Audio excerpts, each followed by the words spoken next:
Richardson, and I made these little creative little sea urchins.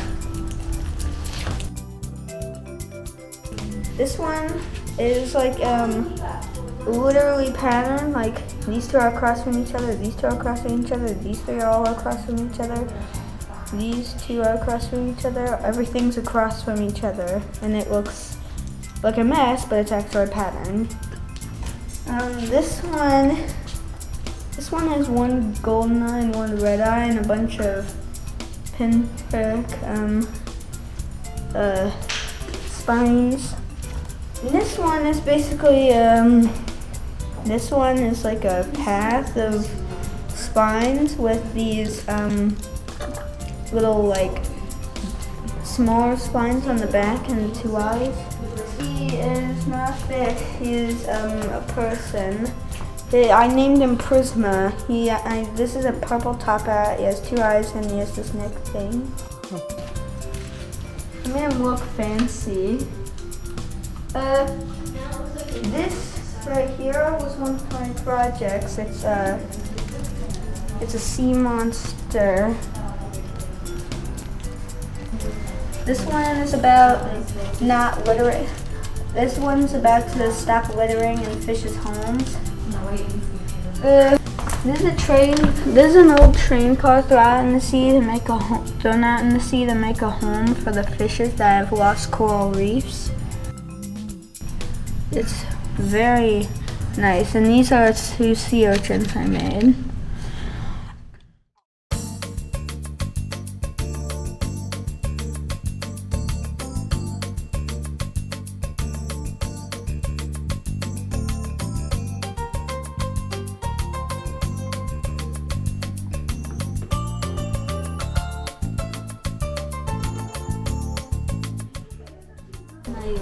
And it was my favorite. I made one of them, it's just that I took it home and it got destroyed by my dog. Without her, right down here, it's falling off. Scuba diver. I also made this anchor right here. That anchor I made.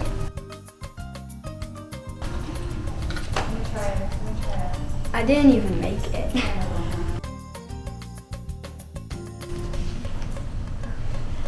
Honestly, I don't think there's anything else.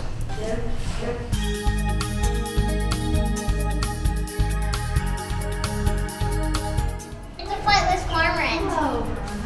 Well, I've heard of them and they're from the Galapagos Islands.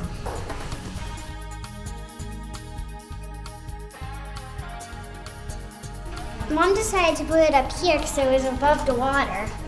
Dive into the water because they can't really fly. I also made a piece of hidden coral here. Yeah. And some coral, and that's a collection of coral. Each of those is a different type of coral.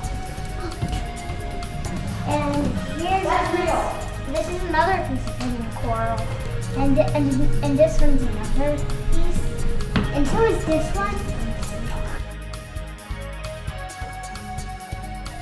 I don't know. It's a piece of coral.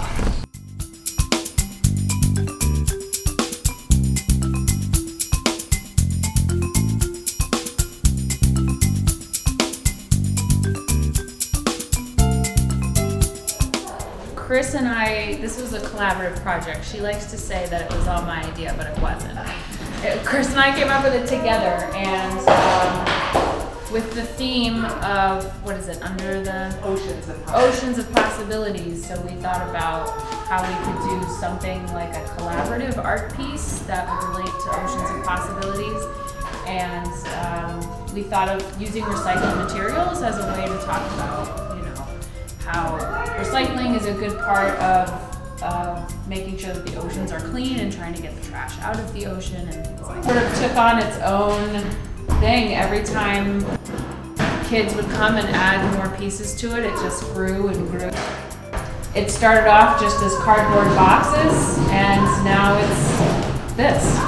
So I had seen some like installations like this before using recycled materials to make art, and I just thought it was a great way to, you know, incorporate the theme and also for kids to be able to make art and not have it be like expensive or very high pressure, because you're just using recycled stuff and trash. So, and every week Chris had a different sort of subject matter. Like this, she did these cool origami ones one week, and then used the CDs another week, and we kind of, I was here for most of the weeks, but not all the weeks. We kind of tag teamed to make sure that one of us was here all summer to help the kids out. But a lot of the kids that came, at least when I was here, they all had their own ideas. Like they came and they said, you know, I want to make a hammerhead shark. And so they made a hammerhead shark. I want to make a squid. And they made a squid. So we mostly just helped them figure out what materials would, you know, help them come up with their vision the best way. So all the paper plates and the pool noodles and the plastic bottles and the streamers and everything else that you can see in here, bubble wrap, just, you know, all ended up in the wreath in a good way.